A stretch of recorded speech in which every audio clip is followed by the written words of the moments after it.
Okay friends, હવે છે ને જો હવે જે મેજર યુનિટ્સ છે નીટના, જેને આપણે ઇલેક્ટ્રોડાયનેમિક્સના સૌથી મોટા આઈડિયાઝ કહી શકીએ, એ પૂરા થઈએ. સ્ટેટિક ઇલેક્ટ્રિસિટી ને કરંટ ઇલેક્ટ્રિસિટી. સ્ટેટિકમાંથી મિનિમમ 3 ક્વેશ્ચન હશે, કરંટમાંથી પણ 2 કે 3 ક્વેશ્ચન હશે. હવે જે આપણે જોઈએ છીએ એ બધા નાના નાના ટોપિક્સ છે અને એનો સમૂહ છે બધા ટોપિકનો. આજે જે હું ડિસ્કસ કરવા જવાનો છું એ MECનો પહેલો ટોપિક છે, મતલબ મેગ્નેટિક ઇફેક્ટ ઓફ કરંટ, અથવા તમે એને કહી શકો મૂવિંગ ચાર્જીસ, ગતિ કરતા વિદ્યુત ભારો. સો જસ્ટ થિંક અબાઉટ કે MEC જે આખું છે એ અલગ અલગ 4 ટોપિકનું બનેલું છે. એક છે બાયોટ સાવર્ટનો રૂલ, પછી છે એમ્પિયરનો સર્કિટલ લો, એના પછી છે Lorentz force and cyclotron,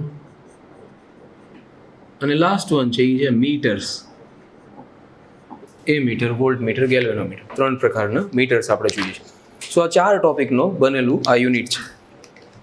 tentatively એમાંથી 2 ક્વેશ્ચન આવશે.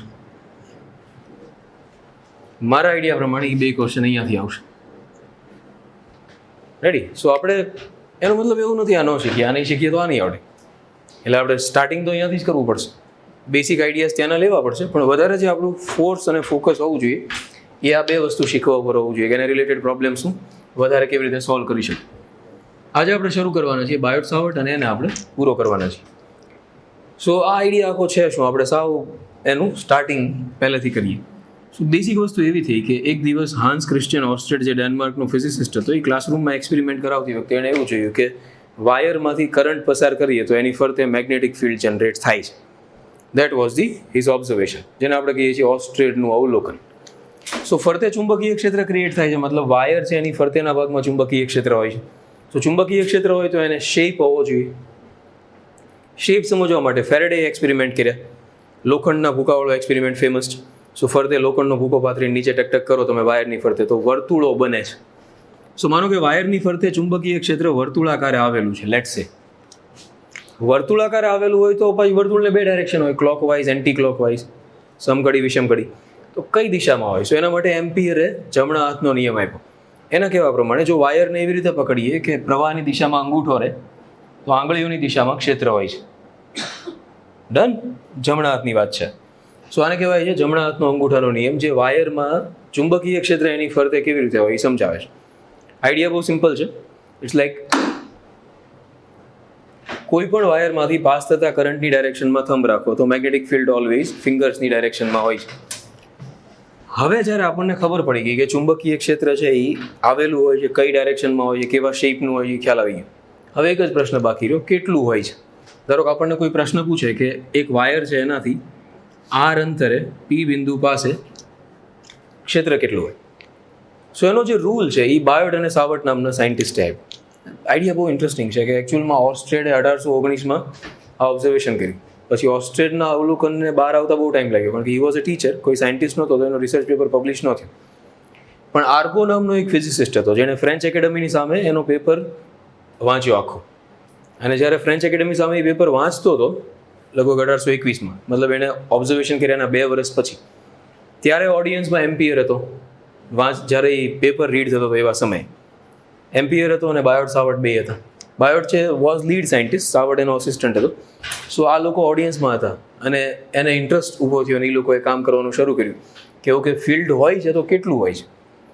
સો એ લોકોએ રૂલ કાઢ્યો. શેના ઉપરથી કાઢેલો છે? સો એને એવું લાગ્યું કે મેગ્નેટિઝમ છે ઇલેક્ટ્રિસિટીની જેમ વર્ક કરે છે.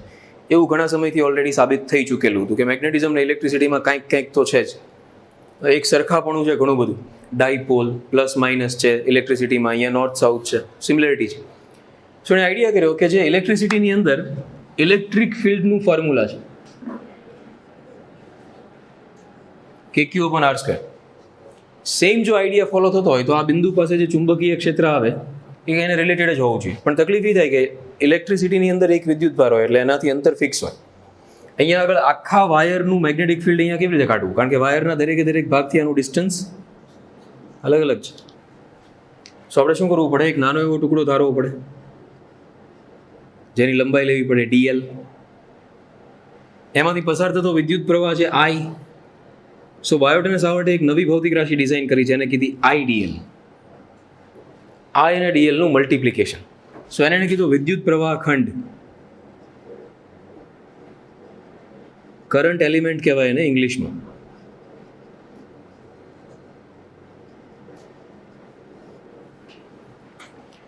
હવે એને શું વિચાર્યું કે આ આપણે કરંટ એલિમેન્ટ છે ને ક્યુ વિચારી, એને કારણે અહીંયાથી આર અંતરે ક્ષેત્ર કેટલું હોય. સો સિમ્પલ તો કે ક્યુ અપન આર સ્ક્વેર થાય. રેડી? પણ એણે એ પણ જોયું કે જે રીતે ઇલેક્ટ્રિસિટીની અંદર એપ્સિલોન 0 છે, એને સમતુલ્ય ફિઝિકલ ક્વોન્ટિટી મેગ્નેટિઝમમાં છે 1/μ0. સો જ્યાં એપ્સિલોન 0 આવતું હોય ત્યાં આપણે શું કરવું પડશે? 1/μ0 થી એને રિપ્લેસ કરવું પડે. સો યુ નો કે જે આપણો કે છે ઇલેક્ટ્રિસિટીમાં એ છે 1/4π એપ્સિલોન 0. સો આપણે શું કરશું? એપ્સિલોન 0 ને રિપ્લેસ મારી દઈશું શેનાથી? 1/μ0 થી. સો આપણને મેગ્નેટિઝમનો કોન્સ્ટન્ટ મળશે જે છે μ0/4π.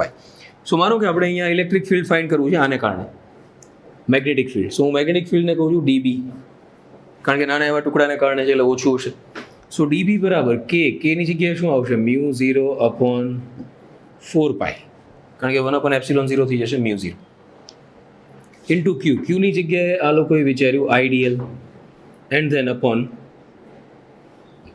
R square. તો છે જ તે. શું આ એવું બાયો સાવર્ટનો રૂલ?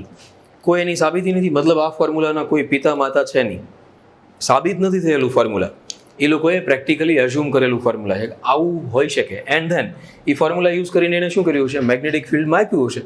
કેવી રીતે મેગ્નેટિક ફિલ્ડ મપાય? મેગ્નેટોમીટરથી. સો એને મેગ્નેટિક ફિલ્ડ માપી જોયું હશે અને જે ફોર્મ્યુલાના આન્સર છે એની સાથે પ્રેક્ટિકલ વેલ્યુ શું થતી હશે? મેચ થતી હશે. એન્ડ દેટ ઇઝ હાઉ કોઈ ફોર્મ્યુલા છે એ એસ્ટાબ્લિશ થાય છે. તો ઓર તમે આવી રીતે વિચારી શકો કે એ લોકોએ એક્સપેરિમેન્ટ કર્યા છે એન્ડ ધેન ગ્રાફ પ્લોટ કર્યો છે કે બી વર્સિસ આરનો ગ્રાફ કેવી રીતે આવે છે, અલગ અલગ ડિસ્ટન્સ માટે મેગ્નેટિક ફિલ્ડ છે એ કેટલું આવે છે. તો ગ્રાફ એને આ ટાઈપ મળ્યો છે. ગ્રાફ બતાવે છે કે બી ચાલે છે 1/r². સો આટલું તો ફિક્સ થઈ ગયું. હવે ફાઇન્ડ કરવાનું શું રહ્યો? કોન્સ્ટન્ટ. કરંટ ચેન્જ કરીને જોઈ લીધો હશે આઈ. સો એનો ગ્રાફ એને સ્ટ્રેટ મળતો છે, મતલબ સમચલન દેખાય છે. સો આ બધી વસ્તુના આધારે ફોર્મ્યુલા ઉપર ગયા હોય છે. સો આ એનો આઈડિયા છે કે કેવી રીતે ફોર્મ્યુલા આવ્યું છે. તો માનો કે આ તો મેં ખાલી નાના ટુકડાને કારણે શોધ્યું. આખા વાયરનું મેગ્નેટિક ફિલ્ડ શોધવું હોય તો આપણે શું કરવું પડે? બધા ટુકડાઓનો લઈને સરવાળો, અથવા એને આપણે કહીએ છીએ સંકલન, ટોટલ લંબાઈ ઉપર. એગ્રી? એટલે આપણને મળી જશે બી. પણ તમે ચેક કરો, આ તો ખાલી આપણને ચુંબકીય ક્ષેત્રનું મૂલ્ય મળ્યું. વાસ્તવમાં ચુંબકીય ક્ષેત્ર સદિશ રાશિ છે. સો એને મૂલ્ય છે, સાથે સાથે એને દિશા પણ છે. હવે મેગ્નેટિક ફિલ્ડની ડાયરેક્શન છે એ તો આમ છે. ઇલેક્ટ્રિક ફિલ્ડની જેમ નથી કે હું ખાલી અહીંયા આર કેરેટ લખી નાખું તો પતી જાય. આર કેરેટનો મતલબ તો આમ છે. સો એનો મતલબ ચુંબકીય ક્ષેત્ર આમ નથી હોતું. યાદ કરો, તારની ફરતે આમ હોય છે, અંદર છે. સો આ પોઈન્ટ પાસે અંદર ડાયરેક્શન કેવી રીતે લાવવી? સો બાયોટ અને સાવર્ટે બીજો આઈડિયા યુઝ કર્યો. એણે શું કર્યું? આઈડિયલ છે એની સાથે આર કેરેટનો ક્રોસ ગુણાકાર કરી નાખ્યો. આર કેરેટ છે એકમ સદિશ. એકમ સદિશને ગુણવાથી કોઈ મૂલ્યમાં ફેરફાર થતો નથી. પણ થાય શું? જો આર કેરેટ બધાને ખબર છે આરની દિશામાં આવે અને આઈડિયલ આમ છે. શું કરું? આઈડિયલ ક્રોસ આર કેરેટ, એટલે કે જે ક્રોસ આઈ -k. સો -k આવ્યું, મતલબ અંદર આવ્યું, જે બરોબર આવી ડાયરેક્શન. એટલે મેગ્નેટિક ફિલ્ડની ડાયરેક્શનને બતાવવા માત્ર એણે શું કર્યું? આર કેરેટ સાથે ક્રોસ ગુણાકાર. એટલે એનું કામ બધું રેડી થઈ ગયું. જો કે ચુંબકીય ક્ષેત્રનું ફોર્મ્યુલા, મતલબ આ કેવું એસેમ્બલિંગ કરેલું હોય ને એવું લાગે. ફોર્મ્યુલા બધું ભેગું કરેલું અને બધું એડજસ્ટ કરીને એને ટ્યુન કરેલું છે. સો આ છે બાયો સાવર્ટનો રૂલ. દેખાવામાં બહુ સારો એટલા માટે નથી કારણ કે એ જે જમ્બલિંગ આખું થયેલું છે, સો આનો યુઝ કરવો પણ બહુ અઘરો છે. ધારો કે આને અલગ અલગ રીતે લખી શકાય છે. સપોઝ તમે એને આ રીતે લખી શકો, બી બરાબર μ0/4π. મૂલ્ય મારે લખવું હોય તો I D L sine theta upon R square, કારણ કે આર કેરેટનું મૂલ્ય તો 1 જ આવે. સો ખરેખર તો મારે લખવું છે આઈડિયલ આર કેરેટનું મૂલ્ય ઇન્ટુ સાઇન થીટા, પણ આર કેરેટનું મૂલ્ય લખવાનો કોઈ મતલબ નથી. એ 1 જ આવશે. એટલા માટે તમે એને આમ લખી શકો. સદિશ સ્વરૂપે જ લખવું હોય તો બી બરાબર μ0/4π આઈડિયલ ક્રોસ આર સદિશ, પણ તો છેદમાં લખવું પડશે આરનો ક્યુબ. કારણ કે શું થશે? આર કેરેટ છે ને તમે લખી શકશો આર સદિશના છેદમાં આર, જે અહીંયા શું કરી દેશે? તમને આરનો ક્યુબ આપી દેશે. તો એનો મતલબ ક્યારે એવો નહીં વિચારવાનો કે બી ચાલે છે 1/r3. નો, નહીં. કારણ કે ઉપર આર સદીશ છે એટલે એક કેન્સલ થઈ જશે લોજિકલી જોવા જાવ તો મૂલ્ય ગણો તો. એટલે બી ચાલે છે 1/r3. ચુંબકીય ક્ષેત્ર પણ વિદ્યુત ક્ષેત્ર જેવા જ બધા લક્ષણો બતાવે છે. હવે એનો યુઝ કેવી રીતે કરવો? તો નો ડાઉટ એક વાયર છે એનું મેગ્નેટિક ફિલ્ડ હું તમને શોધીને બતાવી શકું, but it will be too much complicated અને હું નથી માનતો બી ગ્રુપ માટે એનો કોઈ પર્સપેક્ટિવ છે. એટલે આપણે જે વધારે ઇમ્પોર્ટન્ટ છે એને ધ્યાનમાં લઈએ. સો સપોઝ કોઈ એક રિંગ લઈ લઈએ. રિંગમાંથી કરંટ આપણે પાસ કરીએ આ ડાયરેક્શનમાં. સો આમ કરંટ પાસ થશે. જુઓ હવે કોઈ રિંગ છે એનું મેગ્નેટિક ફિલ્ડ કેવી રીતે હોય? આ કરંટ આમ પાસ થાય અહીંયા, સો આનું મેગ્નેટિક ફિલ્ડ આમ હશે. દરેક જગ્યાએ રિંગ્સ બનેલી, રિંગમાં રિંગ બનેલી છે. કેવી રીતે? સો યુ થિંક અબાઉટ કે આ રિંગ છે, કરંટ આમ ફ્લો થાય છે. સો એમાં દરેકે દરેક જગ્યાએ આ ટાઈપની બધી રિંગ્સ બનેલી છે. ફરતે ચુંબકીય ક્ષેત્ર આવેલું છે ને, હે ને? આઈડિયા આવી જાય છે ને? આમ 3Dમાં તમે સમજી શકો છો. ઓકે, સો મારો કે મારે અલગ અલગ જગ્યાએ ક્ષેત્ર રેખાઓ બતાવવી હોય, સો આપણે રિંગના ફોર્મમાં બતાવી શકીએ. ધારો કે મારે આ રિંગનું ચુંબકીય ક્ષેત્ર રિંગની અક્ષ ઉપર, ટેક એન એક્ઝામ્પલ, આ રિંગની અક્ષ છે. સો એના સેન્ટરથી એક્સ જેટલા અંતરે અહીંયા આગળ આ રિંગને કારણે મેગ્નેટિક ફિલ્ડ કેટલું છે એ શોધવું છે. સો બાયો-સાવર્ટના રૂલને આધારે કરી શકાય. તમારા માટે એની સાબિતી ઇમ્પોર્ટન્ટ નથી કેવી રીતે આવે, પણ તમારા મગજમાં મેથડ પૂછી જશે તો તમે એને એપ્લાય કરી શકશો. Just learn it. ધારો કે અહીંયા બિંદુ પી છે, અહીંયા આગળ આખી રિંગનું ચુંબકીય ક્ષેત્ર મારે શોધવું છે. શું હું કેવી રીતે શોધીશ? જેવી રીતે બાયોટ-સાવર્ટે કર્યું તો હું નાનો એવો એક ટુકડો ધારી લઈશ, જેને કહી દઈશ આઈડિયલ. એને કારણે અહીંયા ચુંબકીય ક્ષેત્ર શોધી લઈશ અને પછી શું કરી નાખીશ? એનું ઇન્ટિગ્રેશન મારી દઈશ ફૂલમાં. સો આ જગ્યાએ મેગ્નેટિક ફિલ્ડ આમ છે, યાદ કરો. સો માનો કે આ ચુંબકીય ક્ષેત્રને હું લંબાવતો જાઉં આમ. સો અહીંયા જે ચુંબકીય ક્ષેત્ર આવશે એ કેવી રીતે આવશે? આમ આવશે. Think about that. હે ને? જુઓ ને, આમ આરતી ઉતારો એટલે ખ્યાલ આવશે. સ્પર્શકની દિશામાં. કરેક્ટ. સો આ આઈડિયલ છે, એવો ને એવો જ આઈડિયલ અહીંયા હશે, પણ અહીંયા કરંટ શું થશે? બહાર આવશે. આગે ને? સો કરંટ બહાર આવશે એટલે મેગ્નેટિક ફિલ્ડ આમ હશે. સો અહીંયા ચુંબકીય ક્ષેત્ર આને કારણે અહીંયા કેવી રીતે હશે? જુઓ તો, હે ને? આમ હશે. સો આ આવશે ડીબી. અચ્છા, આ ત્રિજ્યા થશે, આ બે એકબીજાને લંબ થશે. કેવી રીતે ત્રિજ્યા થાય? ખબર ન પડી. આપણે સર્કલ શેની ફરતે બનાવતા હતા? કહો તો મને. અહીંયા સેન્ટર હતું ને સર્કલ શેની ફરતે બનાવતા હતા? યાદ કરો તો, હે ને? સો આ જે છે એ આખું સર્કલ બનશે ને આમ. સો એની રેડિયસ આ થાય. નથી દેખાતું સર્કલ? પરિઘરની અણી. સો માનો કે અહીંયાથી કરંટ અંદર જાય છે આમ. રેડી? સો મેગ્નેટિક ફિલ્ડ લાઈન વિચારો તો આમ થાય કે નહીં? જો તો થાય કે નહીં? હે ને? હે ને? તો જો અહીંયા આમ આવશે. સો આ રેડિયસ થશે, આ સ્પર્શક થશે. સો એકબીજાને કેવી રીતે થશે? લંબ થશે. સિમિલરલી આ પણ લંબ થશે. ધારો કે આ ખૂણો આને લઈ લઈએ થીટા, તો આ ખૂણો થીટા થશે. Theta 90 minus theta theta. Ready? કારણ કે આ 180 થશે. ઓકે સાહેબ, આપણે રેડિયસ લઈ લઈએ કેપિટલ આર. આ ડિસ્ટન્સ તો ઓલરેડી આપણે લીધેલું જ છે. કેટલું લીધું છે? એક્સ. રેડી? સો આ થઈ જશે √r² પ્લસ x². માનો કે આ ડીબીના ઘટકો પાડી દઈએ. ચાલો, આ થઈ ગયું ડીબી કોસ થીટા. આ થઈ ગયું. ગુડ. સિમિલરલી અહીંયા આવી અને dB sine theta. Everybody agree? Correct. હવે તમને શું લાગે છે? ડીબી સાइन थीटा का क्या होगा? કેન્સલ. સુપર. સો બધાના ખાલી ઇન્ટિગ્રેશન મારશો ત્યારે તમારે સરવાળો શેનો કરવો પડશે? ડીબી કોસ નો. ડીબી સાइन थीटा તો કેન્સલ થઈ જશે. સો આપણે શું કરીએ? ટોટલ ચુંબકીય ક્ષેત્ર આવશે ડીબી કોસ થીટા, એનું ઇન્ટિગ્રેશન બરાબર બી. અચ્છા, ડીબી કેટલું આવે? ડીબી આવડે ને મને સાહેબ? જુઓ તો,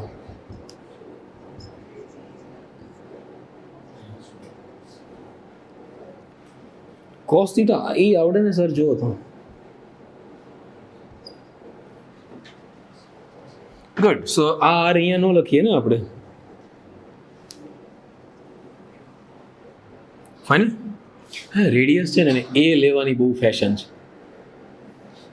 એટલે બધી જગ્યાએ તમને એ જોવા મળશે. તમે કન્ફ્યુઝ ન થાવ ને તો હું એ રાખું છું. Okay ready. સો આ સરસ દેખાય છે એકદમ. મ્યુ 0/4π ને બહાર લઈ લઈએ આપણે.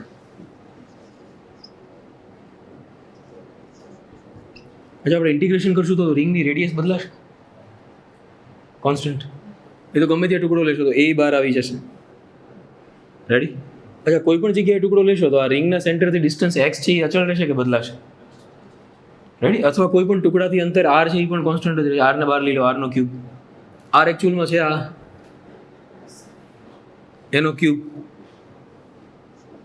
સો આમ ખબર પડે છે હું કહું છું a² + x² રેસ ટુ 3/2 થઈ જશે. Yes or no?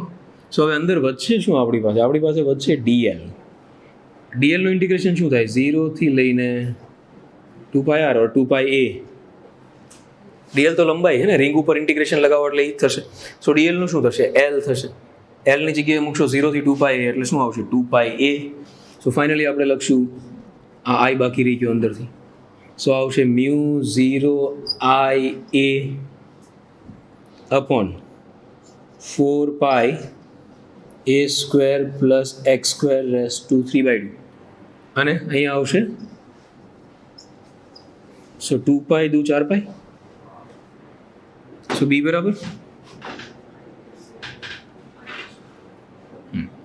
μ0ia² +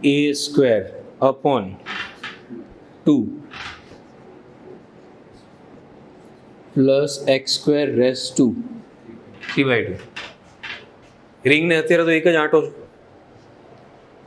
n આંટા હોય, બુદ્ધિશાળી રિંગ હોય તો NiA² થઈ જશે. સો આ ગયું કુલ ચુંબકીય ક્ષેત્ર. માનો કે આપણે ચેક કરવું છે કે રિંગના સેન્ટરમાં ચુંબકીય ક્ષેત્ર કેટલું હોય, તો આપણે શું કરશું? x = 0 લઈ લઈશું એટલે b સેન્ટર. સો x = 0 લઈ લે તો આ 0 થઈ જાય. સો a³ વેરી ગુડ. સો a³ ને ઉપર a² કેન્સલ થઈ જાય. ફાઇનલી શું આવે? μ0ni2a. Very good. સો આવી ગયું આખી રિંગનું.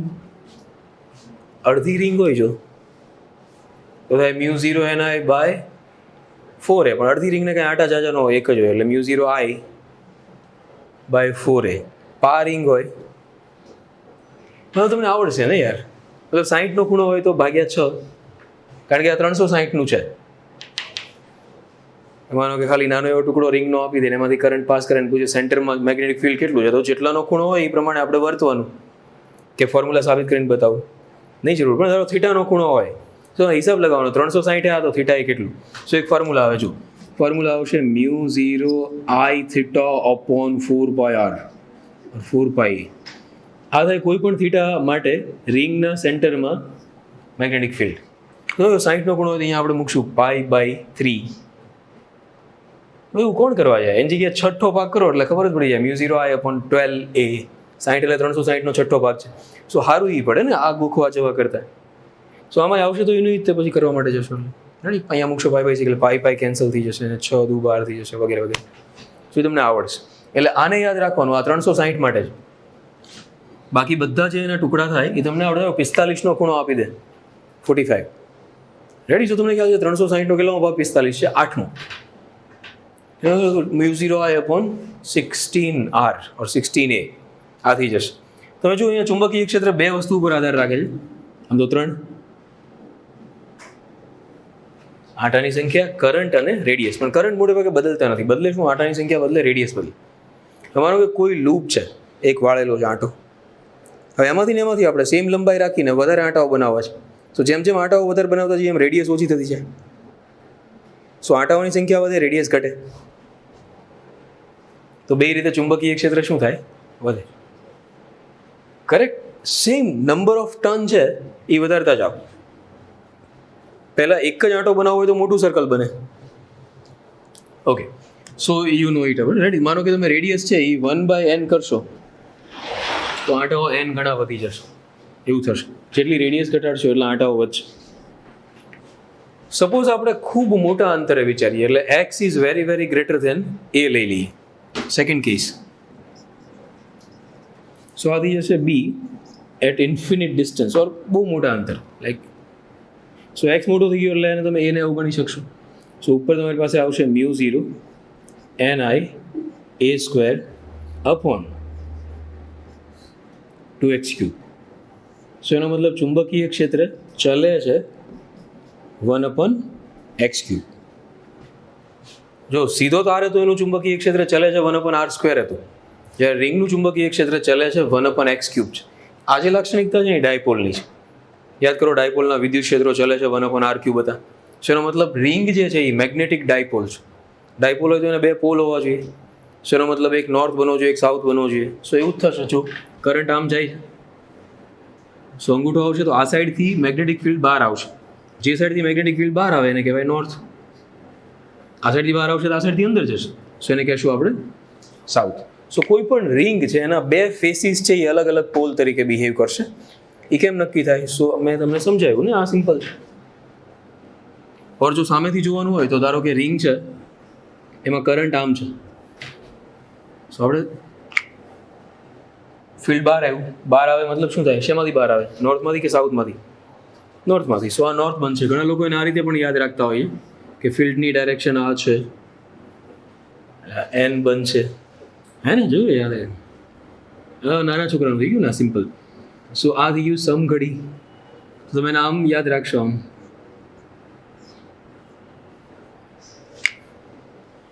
એક્ઝામમાં આમ યાદ રાખો ને, ગોખો શું કામ? આમ થઈ જશે, અહીંયાથી અંદર જશે એ બહાર આવશે, બહાર આવશે એ નોર્થ, અંદર જાય સાઉથ. સો રિંગ છે એનો એક છેડો નોર્થ બનશે, બીજો સાઉથ બનશે. રિંગ એક્ઝેક્ટલી વર્ક કરશે ડાયપોલની જેમ. કરેક્ટ. સો ડાયપોલ હોય તો એને ડાયપોલ મોમેન્ટી હોય, અને એનું મેગ્નેટિક ફિલ્ડ જે છે એ એક્ઝેક્ટલી ડાયપોલના મેગ્નેટિક ફિલ્ડની જેમ જ બિહેવ કરશે. ઇવન ફોર્મ્યુલાને તમે કમ્પેર કરી શકશો. આવું સેમ ફોર્મ્યુલા આપણે લોકોએ ત્યારે કાઢ્યું હતું, 3/2 વાળું. એની થોડું આના કરતાં ડિફરન્ટ હતું, પણ આપણી પાસે ઇલેક્ટ્રોસ્ટેટિકની અંદર રિંગનું જે વિદ્યુત ક્ષેત્ર હતું એ કંઈક આવું હતું.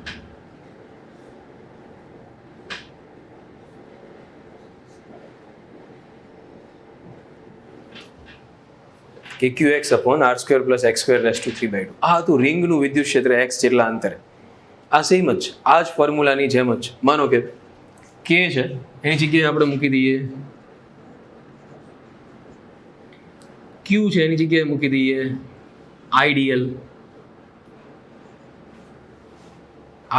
dl મતલબ l. સો રિંગની લેન્થ આપણી પાસે કેટલી આવશે? 2πr. q ની જગ્યાએ x છે, એ તો x જ છે ભાઈ, નો ચેન્જ. અપોન નીચે છે આપણી પાસે r² + x² રેસ ટુ 3/2. અચ્છા, આ થઈ જશે. રેડી? સો ઉપર આપણી પાસે શું આવશે?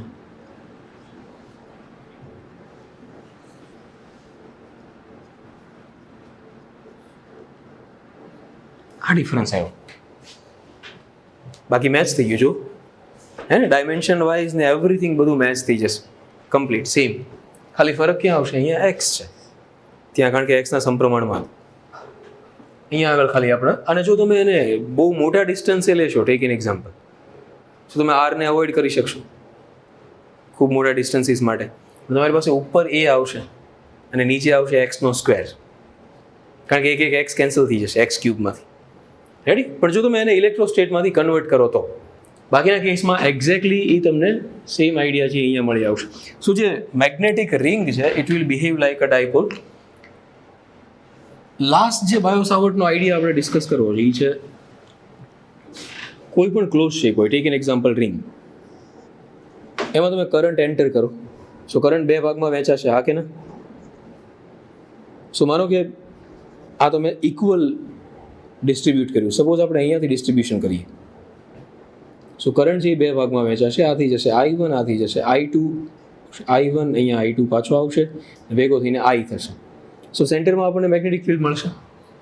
પણ કેવું થશે? જો ઉપરના ભાગનું મેગ્નેટિક ફિલ્ડ અંદર હશે અને નીચેના ભાગનું કેવી રીતે હશે? બહાર હશે. અચ્છા, બેના મેગ્નેટિક ફિલ્ડ એવી જ રીતે જનરેટ થશે, જેના કારણે ટોટલ મેગ્નેટિક ફિલ્ડ 0 થઈ જશે. અચ્છા, આવું કેમ? કારણ એ છે કે ઉપરનો ભાગ લાંબો છે, લંબાઈ વધારે છે, તો એનો રેઝિસ્ટન્સ એ વધારે હશે. રેઝિસ્ટન્સ વધારે હશે તો કરંટ ઓછો હશે.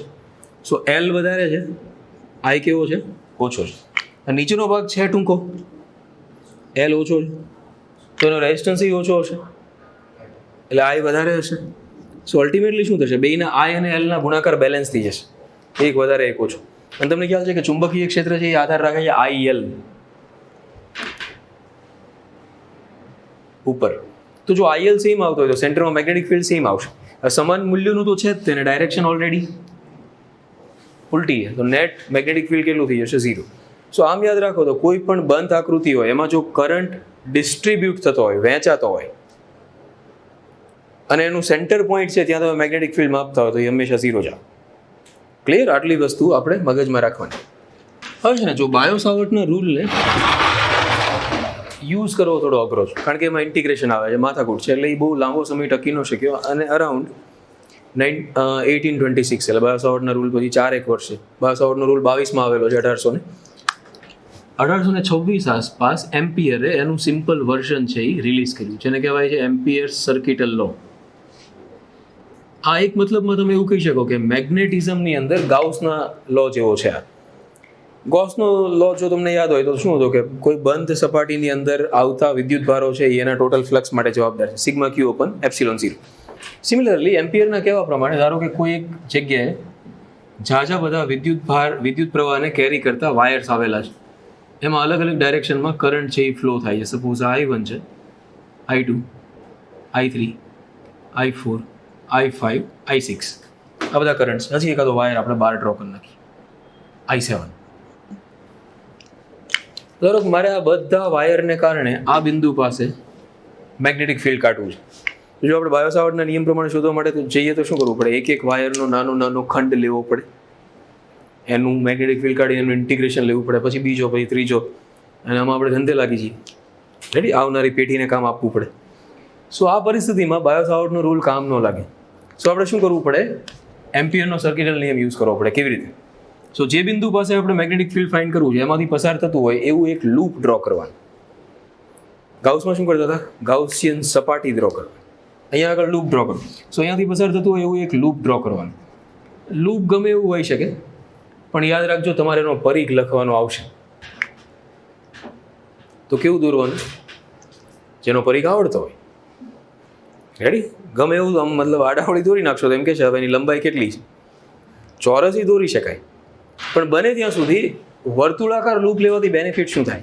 એક શરત એ છે કે લૂપ એવું લેવાનું કે જેનો પરિઘ આવડતો હોય, ને બીજું તમારા વિદ્યુત પ્રવાહોથી સમાન અંતરે આવેલું હોય, મતલબ એનું વિતરણ એવી રીતે થયેલું હોય. સો ધારો કે મેં અહીંયાથી પસાર થતું એક લૂપ ડ્રો કરી નાખ્યું, કરેક્ટ? હવે હું શું કરીશ? આ જે મેં લૂપ દોર્યું છે એના ઉપર ચુંબકીય ક્ષેત્રનું રેખા સંકલન એટલે કે B.dl, અને એકચ્યુઅલમાં ચુંબકીય ક્ષેત્રના રેખા સંકલનને કહેવાય મેગ્નેટિક પોટેન્શિયલ, ચુંબકીય સ્થિતિમાન. આમ તમારા સિલેબસનો પાર્ટ નથી, પણ થાય ચુંબકીય સ્થિતિમાન. યાદ કરો તો વિદ્યુત ક્ષેત્રનું રેખા સંકલન શું હતું? વિદ્યુત સ્થિતિમાન હતું. કરેક્ટ? માઇનસ વેલ્યુ લ્યો એટલે સિમિલરલી ચુંબકીય સ્થિતિમાન થાય, પણ એ લોકોએ એને અહીંયા ઉલ્લેખ નથી કર્યો. સો એને કહેવા પ્રમાણે ચુંબકીય ક્ષેત્રનું રેખા સંકલન આ લૂપ ઉપર, લૂપ ક્લોઝ છે એટલે હું લખું છું ક્લોઝ ઇન્ટિગ્રેશન, એ આવશે μ0 ઇન્ટુ સિગ્મા I. મતલબ કે આ જે સિગ્મા I છે એ લૂપમાં ઘેરાતા વિદ્યુત પ્રવાહો છે. સો આપણને એમ થાય કે તમારે તો અહીંયા ચુંબકીય ક્ષેત્ર બધાનું શોધવાનું હતું, તો આને બહાર કેમ રાખ્યું? સો આ એની ઇન્ટરેસ્ટિંગ વાત છે કે બહાર રાખેલો તાર છે એનું રીતે મેગ્નેટિક ફિલ્ડ તો મળશે જ. સો આ જે મેગ્નેટિક ફિલ્ડ છે એ બધા તારનું છે, પણ લેવાના માત્ર કયા? જે ઘેરાતા હોય. ઇવન તો બે જ તારને ઘેરા હોત તો પણ ચાલે. This very interesting. મળે ટોટલ. હવે આનું રીઝન શું છે સમજાવું છું. બહાર જે તાર રાખ્યો છે ચુંબકીય ક્ષેત્ર રેખાઓ બંધ ગાળાઓ રચે છે. સો બહાર જે તાર રાખ્યો છે એનું ચુંબકીય ક્ષેત્ર લૂપમાં એન્ટર થશે ને બહાર નીકળી જશે. સો તમે રેખા સંકલન લ્યો ત્યારે શું થઈ જાય કે એન્ટર થતું હોય પ્લસ આવે, બહાર નીકળતું હોય માઇનસ આવે. સો એ તો 0 થઈ જાય. સો એનું રેખા સંકલન કરવાની જરૂર નથી જે બહાર આવ્યો હોય એનું. અંદરના તાર છે એનું તમને નેટ મળે. હવે માનો કે ચુંબકીય ક્ષેત્રનું રેખા સંકલન એટલે શું કહેવા માંગે? ધારો કે વિદ્યુત પ્રવાહો છે એ બે પ્રકારના ચુંબકીય ક્ષેત્રો જનરેટ કરતા હશે. સો પ્લસ પણ આવશે અને માઇનસ પણ આવશે. તો એ આપણે સામેની બાજુ સમજી લેવાનું. કેવી રીતે? સો અહીંયા આગળ μ0 સિગ્મા I જે છે ને એ છે I1 minus I2 plus I3 plus I4 plus I5 minus I6 આમ આવશે. એટલે એક ડાયરેક્શનના તમે જે ડાયરેક્શનમાં DL લેતા હો, ધારો કે તમે DL ને આ બાજુ લ્યો છો, તો મતલબ આ ચુંબકીય ક્ષેત્રો પ્લસ આવશે, આ વિદ્યુત પ્રવાહો આ બધા કેવા આવશે? માઇનસ આવશે. સો આ એમ્પિયરનો સર્કિટ હતો. ગાઉસ ઉપરથી લાવીને તમને બતાવું છું. ગાઉસનો રૂલ શું હતો? ફ્લક્સ બરાબર સો ફ્લક્સ એટલે શું થતું? ડીએ એટલે શું થાય? ડીએ એટલે કહું, D L into D L, it's call area,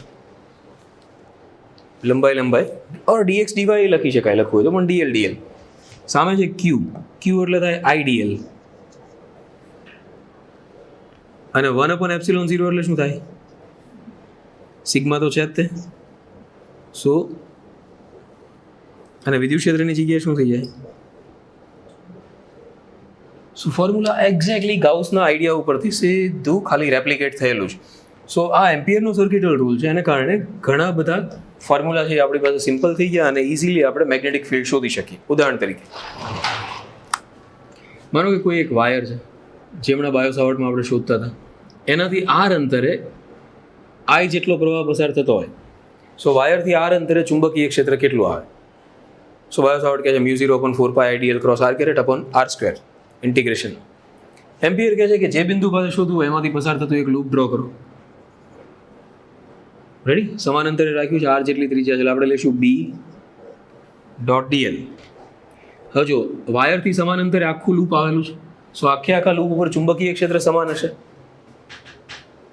yes. સો બી ને ઇન્ટિગ્રેશનમાંથી બહાર કાઢી નાખીએ, અંદર શું વધ્યું? ડીએલ. ડીએલનું ઇન્ટિગ્રેશન આખા લૂપ ઉપર કેટલું થઈ જશે? 2πr. પરીખ થયો ને, હે કે નહીં? સામે શું છે? μ0 સિગ્મા આઈ. સિગ્મા આઈ એટલે લૂપમાંથી ઘેરાતો વિદ્યુત પ્રવાહ કેટલો છે? આઈ. સોળા μ0 આઈ. શું થઈ ગયું? બી બરાબર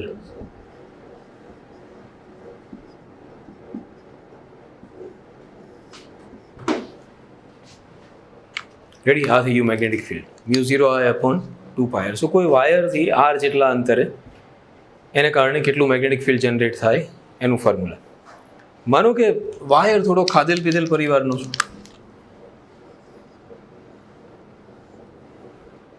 રેડી? વાયરની પોતાની રેડિયસ છે એ એ છે, એમાંથી કરંટ આ ડાયરેક્શનમાં પાસ થાય છે આઈ. હવે મને પૂછ્યું છે કે અહીંયા આગળ મેગ્નેટિક ફિલ્ડ વાયરની અંદરના ભાગમાં શોધવું છે. સો નોર્મલ સ્ટેટમેન્ટ આ છે, ચુંબકીય ક્ષેત્ર વાયર ઉપર નથી હોતું, વાયરની ફરતે હોય છે.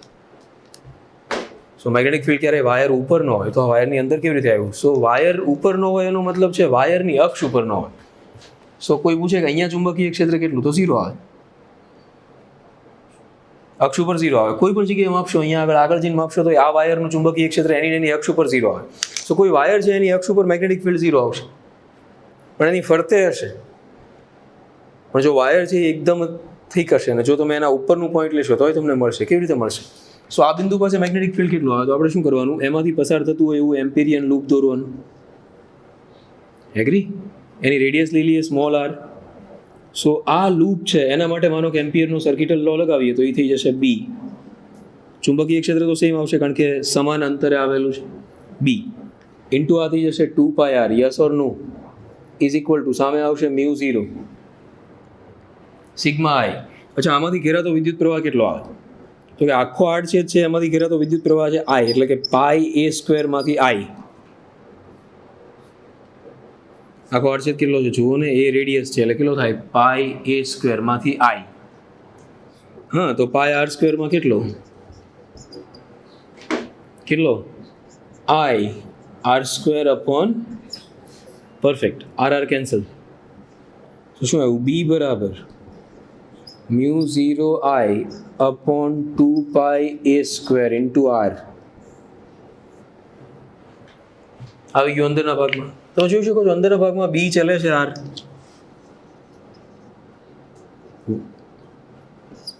બહારના ભાગમાં બી ચલે છે 1/r. હજી હમણાં આપણે વાત કરતા બાયો સાવર્ટમાં કે બી ચલે છે 1/r². સો ક્યાં ફરક પડી ગયો ભાઈ તારને બહારના ભાગમાં? સો એ ફોર્મ્યુલા અને આ ફોર્મ્યુલામાં શું ડિફરન્સ છે વિચારવાની ટ્રાય કરો. હવે જો તારની અંદરના ભાગમાં ચલે છે આર, બહારના ભાગમાં ચલે છે 1/r. જો તમે ગ્રાફ ડ્રો કરવા માટે જશો, ધારો કે આપણે તાર માટે ગ્રાફ ડ્રો કરી, આ અક્ષ ઉપર બી રાખીએ, અહીંયા રાખીએ આર.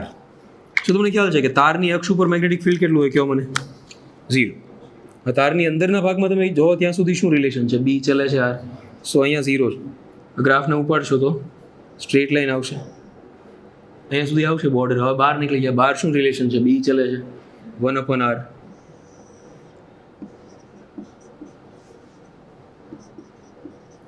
આ ઇન્ટરેસ્ટિંગ ટોપિક છે ને ઘણી વખત પૂછાતો હોય છે અને ખાસ આપણે ધ્યાનમાં રાખવાનું છે કે કોઈ પણ તાર છે એની અંદર અને બહારના મેગ્નેટિક ફિલ્ડ કેટલા હોય. ધારો હું તમને એક કેસ પૂછું, એ લોકો આવું કરશે કે તારની બહારના ભાગમાં 2a જેટલા અંતરે, સપોઝ ત્રિજ્યા a છે, સો 2a જેટલા અંતરે ચુંબકીય ક્ષેત્ર B1 છે અને તારના અક્ષથી a/2 જેટલા અંતરે B2 છે. સો B1 B2 નો ગુણોત્તર કેટલો આવે? તો તમને ખ્યાલ છે કે 2a એટલે બહારના ભાગમાં આવી ગયું તો આપોઆપ તે ખબર પડે કે ફોર્મ્યુલા બદલાઈ જશે. સો બહારનું ફોર્મ્યુલા લાગુ પડશે. સો એ થશે B1 બરાબર μ0I upon 2π 2a. સો એ થઈ જશે 4πa. યસ ઓર નો? હવે અહીંયા ફોર્મ્યુલા જે આવશે એ આવશે B2 બરાબર μ0I upon 2πa square into R.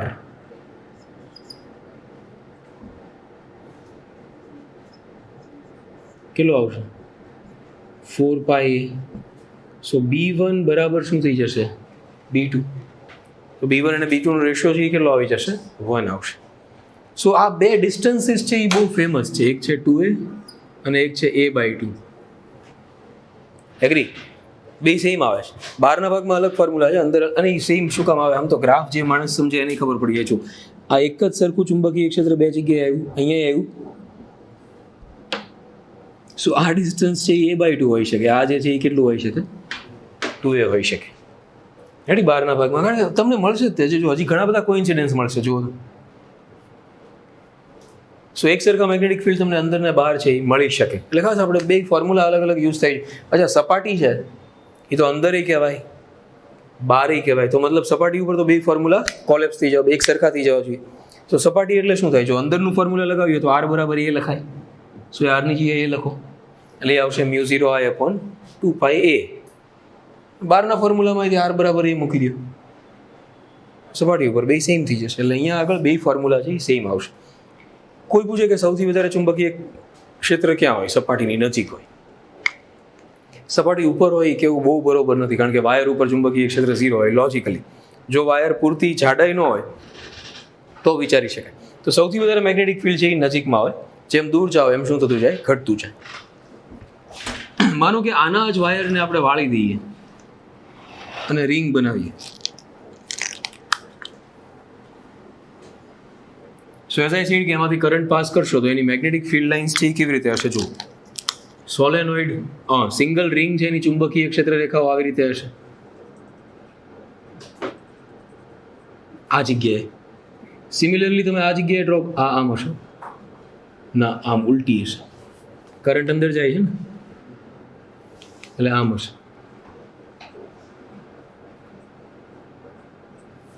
Similarly અહીંયાથી કરંટ બહાર આવશે. શું?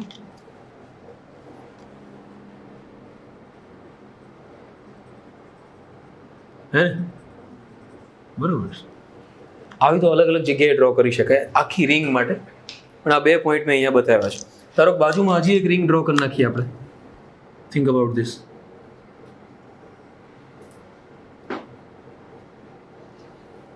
સો સિમિલરલી ત્યાં આગળ ચુંબકીય ક્ષેત્ર રેખાઓ જો આપણે ડ્રો કરીએ તો આમ જ આવશે,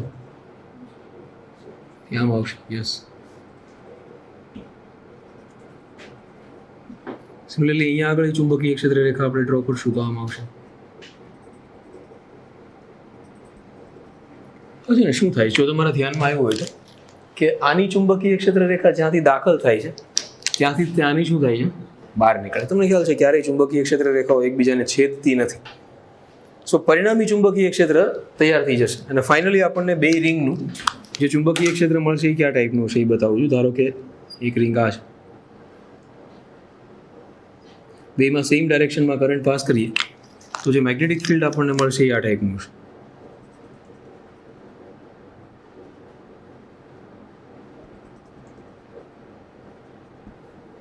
આ ટાઈપની ક્ષેત્ર રેખાઓ મળશે. સિમિલરલી નીચે યાદ થશે.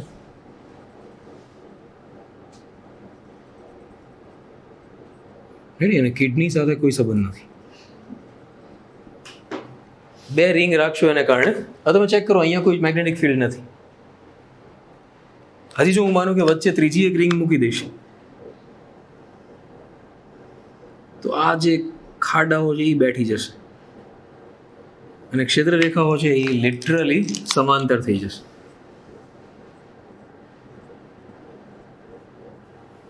તો જેમ વધારે રિંગ્સ નજીક નજીક નજીક નજીક રાખતા જશો એમ અંદરના ભાગમાં ચુંબકીય ક્ષેત્ર કેવું થઈ જશે? નિયમિત થઈ જશે. અને બહારના ભાગમાં નજીક નહીં મળે. જો અહીંયા ઘણા લોકો કહેતા હોય સોલેનોઇડની બહારના ભાગમાં ચુંબકીય ક્ષેત્ર શૂન્ય હોય છે. એકચ્યુઅલમાં ઝીરો નથી હોતો, પણ નજીક ઝીરો હોય છે. કારણ કે ઓલી ક્ષેત્ર રેખાઓ એકબીજાને કેન્સલ આઉટ કરી નાખે. સો પાછું થોડા દૂર જાવ એટલે તો હોય જ છે, કારણ કે ચુંબકીય ક્ષેત્ર રેખાઓ બંધ ગાળા રચે છે. જો એ નીકળતી હોય તો પાછી અંદર જતી હોય. રેડી? સો નજીકના અહીંયા ઝીરો હોય, થોડા દૂર જશો એટલે પાછું એ શરૂ થઈ જશે. સો આને ધ્યાનમાં રાખીને જે આપણે રચના બનાવીએ છીએ એને સોલેનોઇડ કહેવાય. તો ધારો કે સોલેનોઇડના n આંટાઓ છે. દરેક આંટામાંથી પસાર થતો પ્રવાહ છે એ I છે અને એના સેન્ટરમાં ચુંબકીય ક્ષેત્ર B છે. ધારો કે મારે આ બિંદુ પાસે ચુંબકીય ક્ષેત્ર શોધવું છે. આપણે એમ્પિયરનો સર્કિટલ લો યુઝ કરીએ. રેડી? એ બિંદુમાંથી પસાર થતું હોય એવું લૂપ વિચારીએ. સર્કલ જ વિચારું છું, સર્કલ અથવા એવું કંઈક આપણે માનો કે something like that. So એમ્પિયરનો circuital લો આપણને શું કહે છે? ધારો કે L લંબાઈનો સોલેનોઇડ છે. હવે એમાંથી જે સર્કલ પાસ થશે એ તો આટલું જ થશે. હવે જેટલી સોલેનોઇડની લંબાઈ હશે એટલું જ પાસ થશે લોજિકલી. સો આપણે બોલશું B.dl. dlની જગ્યાએ તો સોલેનોઇડની લંબાઈ આવી ગઈ L. સર્કલની લંબાઈ થોડી કે આમ સીધી કરી નખાય. એકચ્યુઅલમાં સર્કલને સીધું કરીને જ વિચારવું પડશે. જો કારણ એ છે કે સર્કલ ધારો કે આમ છે અને ક્ષેત્ર રેખા આમ છે, તો શું સર્કલના બે ઘટક લેવા પડે. હવે એમાં એવું થાય કે જો B.dl છે, કોસ ઘટક આવે, સાઇન ઘટક તો ગણવાનો, કારણ કે ડોટ ગુણાકાર છે. સો એમાંથી સર્કલનો એક જ ઘટક આવે. સર્કલનો કયો ઘટક આવે? આ આવે. ઓલો લંબવાળો ઘટક નીકળી જાય. સો આપોઆપ તમે જે લંબાઈ લેશો એની કઈ આવશે? L આવશે. સો B.dl એટલે B.L બરાબર μ0 ટોટલ પ્રવાહ સિગ્મા I. સો એ લૂપમાં ઘેરાતો પ્રવાહ તો બધો પ્રવાહ આવી જશે. n આંટા અને I પ્રવાહ. સો એક આંટામાંથી I, તો ટોટલ પ્રવાહ કેટલો? Ni. યસ ઓર નો? સો સોલેનોઇડનું ચુંબકીય ક્ષેત્ર એના સેન્ટરમાં કેટલું થાય? μ0 Ni/L. સો આ થઈ ગયું એના સેન્ટર. અથવા તો સોલેનોઇડની અંદર ચુંબકીય ક્ષેત્ર નિયમિત હોય છે. સો કોઈ પણ બિંદુ પાસે તમે માપશો એ સેમ જ આવશે, μ0 Ni/L. હવે આ જે N/L છે એની જગ્યાએ સ્મોલ n આ લોકો મૂકતા હોય છે, એટલે ફોર્મ્યુલા થઈ જશે μ0 Ni. સ્મોલ n છે એ થઈ જશે N/L, જેને કહેવાય છે એકમ લંબાઈ દીઠ આંટાની સંખ્યા. એ બોલે સંખ્યા ઘનતા. કરેક્ટ? સો આ થઈ ગયું સોલેનોઇડનું ચુંબકીય ક્ષેત્ર. પણ આના માટે શરત એ છે કે સોલેનોઇડ અતિ લાંબો હોવો જોઈએ. અતિ લાંબો સોલેનોઇડ હોય તો જ તે અંદરના ભાગમાં એક સરખું ચુંબકીય ક્ષેત્ર બનેલું રહે. નહીં તો જેમ છેડા પાસે જાઓ ને એમ ચુંબકીય ક્ષેત્ર થોડું આમ થવા માંડે. સો નિયમિતતા ન જળવાય. જો તમે અતિ લાંબો સોલેનોઇડ લ્યો તો એવું પોસિબલ થાય. અતિ લાંબો સોલેનોઇડ કોને કહેવાય?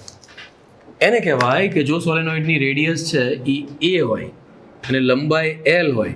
જો L is very very greater than A હોય તો એને અતિ લાંબો સોલેનોઇડ કહેવાય. ડન? કારણ કે મોટાભાગના સોલેનોઇડ અતિ લાંબા છે. ધારો કે પેનની ફરતે વાયર વીટી દઈએ તો એ અતિ લાંબો સોલેનોઇડ થાય, કારણ કે લંબાઈ 12 સેન્ટીમીટર હોય અને એની રેડિયસ છે એ 0.5 સેન્ટીમીટર માંડ હોય. સો એની સાપેક્ષે તમે નવું ગણી શકો એટલી વધારે લંબાઈ હોય. સો એને અતિ લાંબો સોલેનોઇડ ગણી શકાય. સો એ પરિસ્થિતિમાં અંદરનું ચુંબકીય ક્ષેત્ર નિયમિત હોય. અચ્છા આવું ન હોય તો then we need two think. તો ધારો કે સોલેનોઇડ અતિ લાંબો નથી, પરિમિત છે અને એની લંબાઈ L છે. હવે ધ્યાનથી સાંભળજો. સો આ સિચ્યુએશનમાં સપોઝ મારે અહીંયા આગળ ચુંબકીય ક્ષેત્ર માપવું છે, તો મારે કરવું શું પડે? બે ખૂણાઓ વિચારવા પડે. બે છેડાને અહીંયા જોડી દઉં. આની ત્રિજ્યા થાય, યાદ કરું થાય ને? ઓકે. આ ખૂણાને કહી દઈએ θ1. રેડી? હવે એક ફોર્મ્યુલા લખું છું ખાલી મેથેમેટિકલ અઝમ્પશન ઉપરથી. સો આ થઈ જશે μ0 Ni/2 sin θ1 પ્લસ sin θ2. કેવી રીતે લખ્યું હું તમને સમજાવવાની ટ્રાય કરું છું. ધારો કે સોલેનોઇડ અતિ લાંબો છે. અતિ લાંબો છે મતલબ આ સાઈડથી હું એને ખેંચતો જ જાઉં, તો જેમ જેમ હું સોલેનોઇડને ખેંચતો જઈશ એમાં θ1 શું થતો જશે? મોટો થતો જશે. ધારો કે સોલેનોઇડ ઇન્ફિનિટે પહોંચી જાય તો θ1 કેટલો થઈ જાય? 90. ગુડ. સો અહીંયા 90 મૂકી દો. ચલો sin θ1 ની જગ્યાએ sin 90. સિમિલરલી આ સાઈડથી ઇન્ફિનિટ હોય સો આ સાઈડથી ખેંચતા જઈએ. સો થીટા 2 કેટલો થઈ જશે 90. સો અહીંયા 90 મૂકી દો. સો 1 + 1 2 કેન્સલ 2 કેન્સલ. ફોર્મ્યુલા શું આવ્યું? સો એ ઓલરેડી અતિ લાંબા સોલેનોઇડનું ફોર્મ્યુલા છે જ તે. રેડી. સો એના ઉપરથી વિચારીએ કંઈ કે આવું બની શકે. સિમિલરલી આપણે જે આ ફોર્મ્યુલા કાઢ્યું છે μ0I/2πr, આ પણ અતિ લાંબા તાર માટે જ સાચું છે. અચ્છા, અતિ લાંબો તાર કોને કહેવાય? L is very very greater than R હોય. પણ માનો કે અતિ લાંબો તાર ન હોય તો આપણે સેમ આઈડિયા યુઝ કરીએ. ધારો કે અતિ લાંબો તાર નથી, મતલબ પરિમિત લંબાઈનો તાર છે, એમાંથી પ્રવાહ પસાર થાય છે I, અહીંયા આગળ બિંદુ P છે, ત્યાં ચુંબકીય ક્ષેત્ર માપવું છે. રેડી. સો આપણે અહીંયાથી લંબ દોરશું, આ અંતરને R કહી દઈશું, આ ખૂણાને θ1 કહેશું, આ ખૂણાને θ2 કહેશું, એન્ડ દેન આપણે ફોર્મ્યુલા બનાવશું μ0I/4πr and sin θ1 plus sin θ2. yes or no?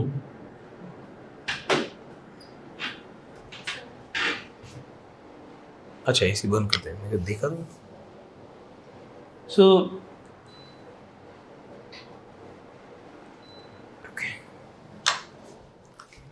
So formula શું કહે છે જુઓ તો. માનો કે તાર અતિ લાંબો હોત તો શું કરે? આપણે બે બાજુથી ખેંચવાનું શરૂ કરી દે. સો θ1 θ2 બે કેટલા થઈ જાય? હા, sin 90 + sin 90 થઈ જાય. 1 + 1 2 2 અહીંયા કેન્સલ આઉટ કરો. કેટલા આવશે? μ0I/2πr. તો પાછા આવી ગયા અતિ લાંબા તાર ઉપર. અચ્છા, આવું આપણે સાબિતી ન કર્યું હોત ને, ઇલેક્ટ્રોસ્ટેટ ઉપરથી ડાયરેક્ટ ગયા હોત તોય ચાલે. ઇલેક્ટ્રોસ્ટેટ યાદ છે તમને? આપણે કોઈ વિદ્યુત ભારિત તાર હોય એના વિદ્યુત ક્ષેત્રનું ફોર્મ્યુલા લાવ્યા હતા. હા પડો. ગુડ. સો આ છે 2, પછી કે શું થાય મને કહો તો. કે છે μ0 લેમ્બડા છે નહીં થાય Q/L, પણ Q એટલે પાછું IL થાય. એટલે લેમ્બડા એટલે શું થાય? I થાય. ગુડ. લેમ્બડાની જગ્યાએ ડાયરેક્ટ મૂકી શકાય I અપોન શું છે? R. ગુડ. સો 2 × 4 ફોર્મ્યુલા શું આવે? કયો મને. μ0I/, હા કાં કહેતો તો ને. સો ત્યાંથી ડાયરેક્ટ આવે. જો આપણે ઇલેક્ટ્રોસ્ટેટથી વિચાર્યું હોત કે કોઈ વિદ્યુત ભારિત તાર હોય એનું વિદ્યુત ક્ષેત્ર ઉપરથી જો તમે આ મગજમાં ઘૂસી જાય ને કે વિદ્યુત ક્ષેત્ર અને ચુંબકીય ક્ષેત્ર એક જ મમ્મીના બે દીકરાઓ છે, જો આપણે એને આના ઉપરથી આના ઉપર ટ્રીટ કરતા આવડી જાય સો દાખલાઓ જે ફટાફટ થઈ જાય. સો listen, B = μ0I/4πi sin θ1 sin θ1 + sin θ2. આ ફોર્મ્યુલાથી પરિમિત લંબાઈના તારનું ચુંબકીય ક્ષેત્ર મળે. આપણે એ ફોર્મ્યુલાને થોડી વાર પછી રિવિઝિટ કરશું. પહેલાં થોડા આપણે આગળ વધીએ છીએ. તો સોલેનોઇડ જ્યારે અતિ લાંબો હોય અને પરિમિત લંબાઈનો હોય, બે ફોર્મ્યુલા થઈ ગયા. નાઉ લિસન, જો સોલેનોઇડ થોડો વધારે લાંબો હોય અને આપણે એને વાળીને એના બે મોઢા ભેગા કરી દઈએ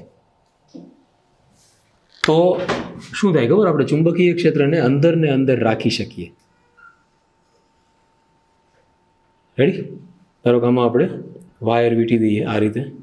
હું થોડા આટા છૂટા રાખું છું, આટલા છૂટા હોતા નથી, પણ અત્યારે દોરવામાં ટાઈમ ન જાય એટલે. સુધારો કે અહીંયાથી કરંટ જાય છે, અહીંયાથી બહાર આવે છે. શું દરેક આટામાંથી કરંટ આમ છે. સો જે અંદરના ભાગમાં ચુંબકીય ક્ષેત્ર આવે છે એ આપણને આ રીતે મળશે. હા ને? રેડી? પરફેક્ટ. સો હવે તો મેગ્નેટિક ફિલ્ડ બહાર જ નહીં આવે. સો આવું કહી શકાય કે આના બહારના ભાગમાં ચુંબકીય ક્ષેત્ર 0 હોય છે, માત્ર અંદર જ હોય. આના અંદરના ભાગમાં ચુંબકીય ક્ષેત્ર કેટલું હોય? તો એ તો સોલેનોઇડ જ છે. સો અંદરના ભાગમાં કેટલું હોય? B = μ0NI, ઓર આપણે લખી શકીએ B = μ0NI/2πr. કારણ કે આ જે સ્મોલ n છે એ છે કેપિટલ N/L, પણ L જે છે એ આમાં લંબાઈ થાય ટોટલ. જેની રેડિયસ છે એ કેપિટલ R હોય તો લંબાઈ થાય 2πr. આ જે શેપ છે ને આપણે કહીએ છીએ ટોરોઇડ, અથવા એને કહીએ છીએ આપણે ડોનટ સોલેનોઇડ. ડોનટ આવું હોય છે, એટલે મેંદુવડા સોલેનોઇડ પણ કહી શકાય, કારણ કે આપણે વધારે ડોનટ નથી ખાતા હોતા, આપણે મેંદુવડા ખાતા હોય. So it's called medu vada solenoid. Ready? So I don't know why, મતલબ કહેવામાં વાંધો, મેંદુવડા સોલેનોઇડ કહેવામાં શું વાંધો છે? નો ભાવતો હોય તો ડોનટ કહેવાનું, એવું કંઈ ચિંતા નથી. Medu vada has a hole in like a કેવી રીતે બનાવતા હોય છે? આમ નાખીને પછી વચ્ચે આમ કરી નાખશે એવું કરશે?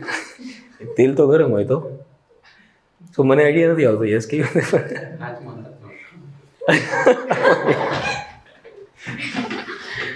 યાર મારો ડાઉટ સોલ્વ થઈ ગયો હજી. તો મને ક્વેશ્ચન હતો કે મેં કીધું એ લોકો નાખીને પછી આમ આકડી કેવું રાખતા હોય મે બી પછી સહેજ હું તો આમ કરી દેતા. એવું નથી. ગુડ. સો એ પાછું એ તો હાવ એકદમ લાઈક લિક્વિડ હોય. સો અંદર જાય તો પાછું બધું ભેગું ન થઈ જાય. એમ નહીં થતું હોય તો તું કહેજો સાચું છે. તે હાથે બનાવેલા ક્યારે? ધારી એવું ધારો કે ઓકે. સો માનો કે મેંદુવડા સોલેનોઇડ છે અને એની અંદરના ભાગમાં ચુંબકીય ક્ષેત્ર છે એ તો ફિક્સ જ. હજુ ફરક કેટલો પડે છે? સોલેનોઇડમાં ખાલી નીચે એલ આવશે, અહીંયા આવશે 2πr. રેડી?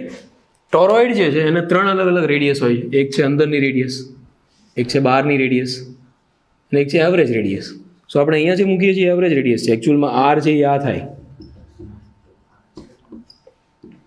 ક્યારેક અંદર બહારની રેડિયસીસ આપે તો. અને છે ને હજી એને એક ચોથી રેડિયસ હોય, અહીંયા 8 છેદની ત્રિજ્યા છે એ, જેને અત્યારે આપણે ધ્યાનમાં નથી લેતા. એ જ્યારે એનો યુઝ આવે ત્યારે તમને એમ પૂછે કે એક ટોરોઇડને એન આટા છે, રેડી, અને એની ત્રિજ્યા છે એ. હવે એમ પૂછે એના ઉપર જે તાર વીંટાળ્યો છે એની ટોટલ લંબાઈ કેટલી મળે જ ને? એક આંટાની લંબાઈ હોય 2πa, એવા કેટલા આંટા છે? એમ. સો n × 2πa એની ટોટલ લંબાઈ થાય. એનો અવરોધ કેટલો? તો એ થાય ρ. અને જો એનું 8 છેદનું ક્ષેત્રફળ કેપિટલ હોય ધારો, એ પાછું આ ટોરોઇડનું નહીં લઈ લેવાનું, તારનું છે આ. Correct? So that is what happens. એટલે જ્યારે તેમનો રેઝિસ્ટન્સ કાઢવાનો આવે, લંબાઈ કાઢવાની આવે, ત્યારે 8 છેદનું ક્ષેત્રફળ છે ટોરોઇડનું, એ ઇમ્પોર્ટન્ટ છે.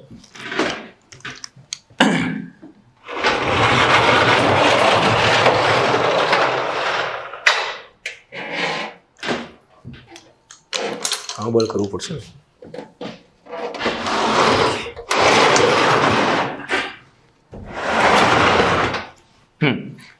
સો એમ્પિયર છે એ સર્કિટલ નિયમ આપીને સ્ટોપ ન થયો. એના પછી એણે પોતાનો બળનો નિયમ આપ્યો. એમ્પિયરનો બળનો નિયમ છે એ ઇલેક્ટ્રિસિટીના F = ma જેવો નિયમ છે. સો એના આઈડિયા પ્રમાણે માનો કે બે ચુંબકો છે, નોર્થ અને સાઉથ પોલ અહીંયા છે.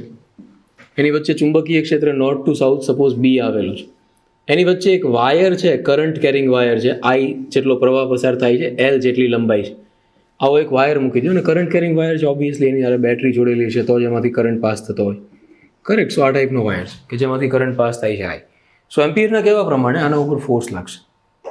જો તમે ચુંબકીય ક્ષેત્રમાં વિદ્યુત પ્રવાહ આધારિત તાર મૂકો તો એના ઉપર બળ લાગશે. શું કામ બળ લાગશે? એનો આઈડિયા બહુ સિમ્પલ હતો. ઓસ્ટેડના કહેવા પ્રમાણે વિદ્યુત પ્રવાહ આધારિત તાર ચુંબક તરીકે વર્તે,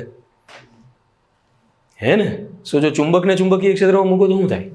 બળ લાગે. That's all. સો આઈડિયા બહુ સિમ્પલ હતો કે જો વિદ્યુત પ્રવાહ આધારિત તારને ચુંબકીય ક્ષેત્રમાં મૂકો તો એના ઉપર બળ લાગે. હવે પ્રશ્ન શું હતો? કેટલું બળ લાગે? રેડી? સો આપણે એને બેસિક આઈડિયા સાથે ઇલેક્ટ્રોસ્ટેટ સાથે કમ્પેર કરીએ. સો આપણે કહેતા વિદ્યુત ભારને વિદ્યુત ક્ષેત્રમાં મૂકો તો શું થાય? એના ઉપર બળ લાગે.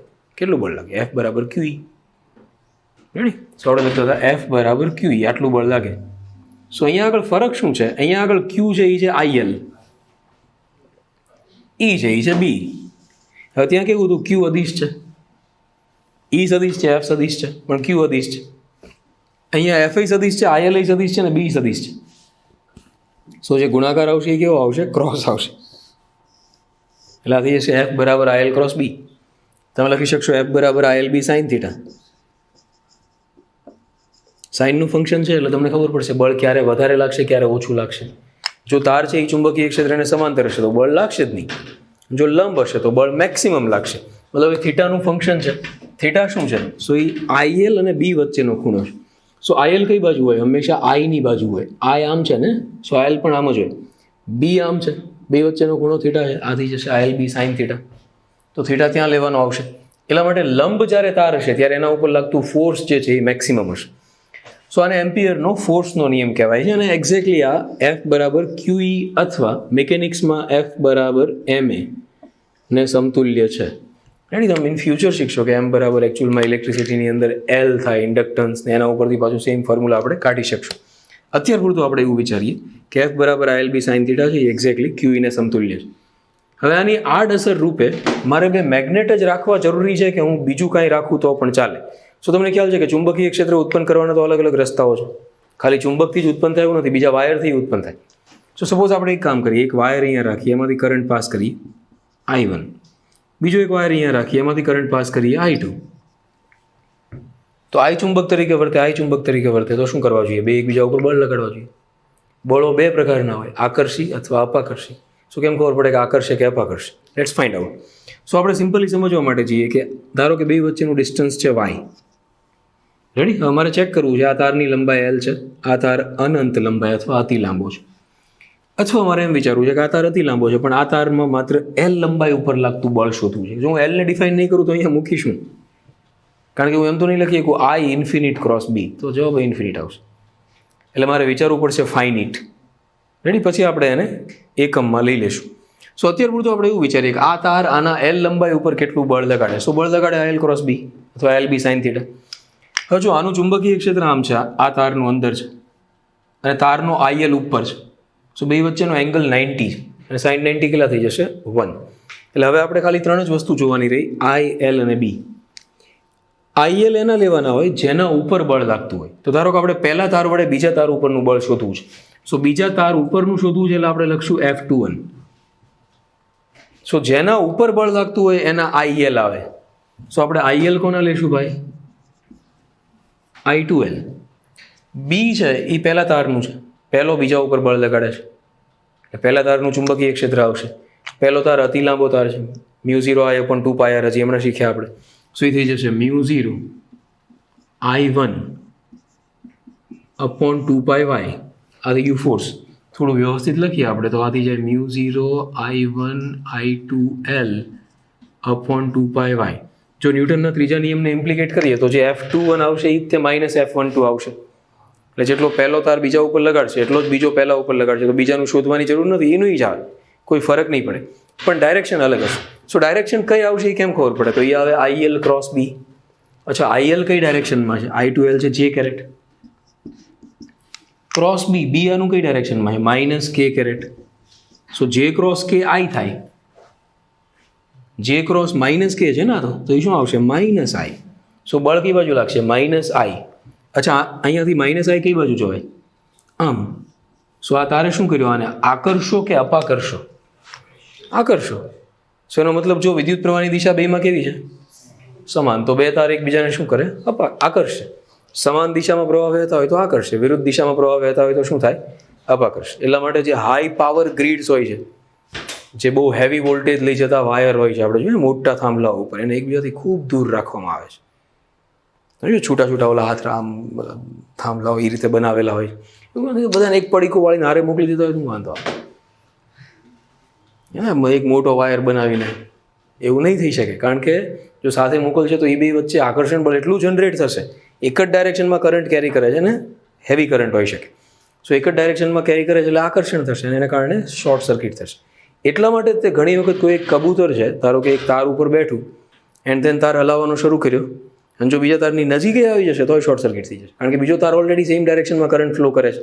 સો એવી સિચ્યુએશનની અંદર આકર્ષી લેશે અને શોર્ટ સર્કિટ તરત થઈ જશે. સમાન દિશામાં જો પ્રવાહ વહેતો હોય તો આકર્ષણ થશે, વિરુદ્ધ દિશામાં પ્રવાહ છે એ શું કરશે? અપાકર્ષણ કરશે, ઓબ્વિયસલી. રેડી? જો આ વસ્તુ મગજમાં રાખશું, એ ડિપેન્ડ છે એના ઉપર કરશે. હવે મોટે ભાગે જે ફોર્મ્યુલા પૂછાય છે એ આ છે.